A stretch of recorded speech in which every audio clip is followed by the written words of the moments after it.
New York, kota yang nggak pernah tidur, tapi malam ini kota ini menjerit. Telepon berdering, suara familiar menyapa, dingin, sok santai. Do you like scary movies?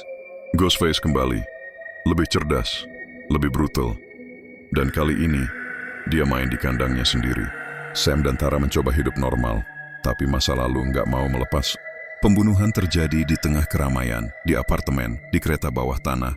Bukan satu Ghostface, tapi seperti banyak bayangan, muncul bergantian. Setiap orang bisa jadi target, setiap orang bisa jadi pelaku. Dan yang paling mengerikan, pembunuh ini tahu trauma mereka dan memakainya sebagai senjata. Topeng itu akhirnya jatuh. Bukan soal dendam sederhana, ini warisan luka, obsesi yang diturunkan. Aturan film horor dipelintir, korban jadi pemburu, pemburu justru panik. Di tengah darah dan teriakan, satu hal jadi jelas. Di dunia Scream Six, bertahan hidup bukan soal lari, tapi soal siapa yang berani melawan cerita itu sendiri. Selamat menonton, terima kasih.